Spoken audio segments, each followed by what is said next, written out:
मैंने तुम्हें कभी धर्म बदलने के लिए नहीं कहा, फेम के लिए कितना गिरोगी। बिग बॉस 13 की पॉपुलर जोड़ियों में से एक हिमांशु और आसिम तो आपको याद ही होंगे, जो कि एक बार फिर चर्चा में आ गए हैं। दरअसल 4 साल एक दूसरे को डेट करने के बाद कपल ने साल 2023 में ब्रेकअप किया था, लेकिन ब्रेकअप के 3 साल बाद हिमांशी खुराना ने ब्रेकअप की वजह बताई और आसिम का रिएक्शन वायरल हो गया। दरअसल पारस छाबड़ा के पॉडकास्ट में हिमांशी खुराना ने खुलासा किया कि मुझ पर इतना दबाव था कि मैं इस्लाम धर्म कबूल करने के लिए तैयार हो गई थी। मुझे बोला गया कि इसके बाद तुम अपनी धार्मिक चीजें नहीं कर सकती। फिर एक वक्त मुझे फील हुआ कि मैं अपने धर्म और भगवान को धोखा दे रही हूँ। हिमांशी के मुताबिक फिर उन्होंने इस रिश्ते से निकलने का फैसला किया था। बस फिर क्या था, हिमांशी के इस बयान के बाद लोगों ने भी रिएक्ट करना शुरू कर दिया। अब आसिम रियाज ने हिमांशी खुराना को जवाब दिया और कहा, मैंने तुम्हें धर्म बदलने के लिए कभी नहीं कहा, मैंने तुम्हें जिम जाने के लिए कहा था। आसिम रियाज ने लंबा सा नोट शेयर किया और लिखा, मैंने एक बार भी किसी को धर्म के लिए नहीं कहा। असल में मैंने तुम्हें फिटनेस के लिए मोटिवेट किया था। तुम इस शेप में मुझसे मिलने के बाद ही आई थी। ये बात सबको पता है कि उससे पहले तुम कैसी दिखती थी।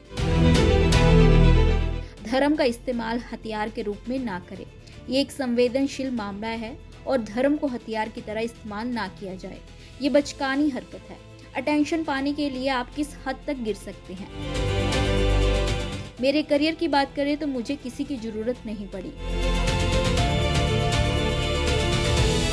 आसिम ने हिमांशी के उस बयान पर भी रिएक्ट किया जब उन्होंने कहा था कि खराब रिश्ते के मानसिक दबाव के कारण वो डिप्रेशन और गंभीर एंजाइटी का शिकार हो गई थी।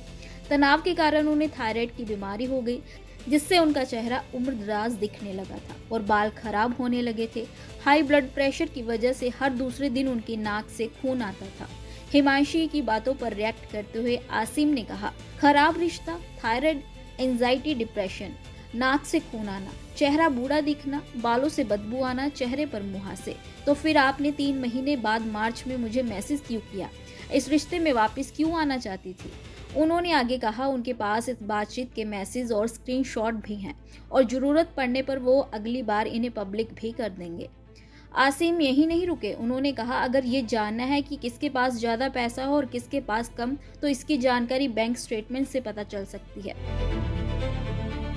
कभी भी पैसा कैरेक्टर का पैमाना नहीं कर रहा। कैरेक्टर का पता तब चलता है जब आप व्यूज, अहमियत पाने या अटेंशन पाने के लिए किसी भी हद तक गिर सकते हैं।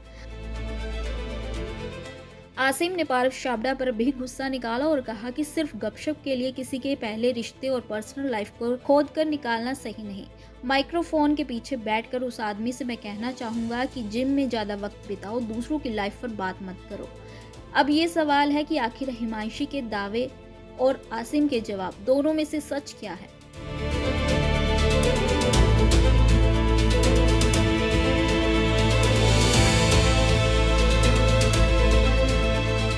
ऐसे ही और वीडियोस के लिए आप नारी के पेज को YouTube पर सब्सक्राइब, फेसबुक पर लाइक और इंस्टा पर फॉलो करना ना भूलें।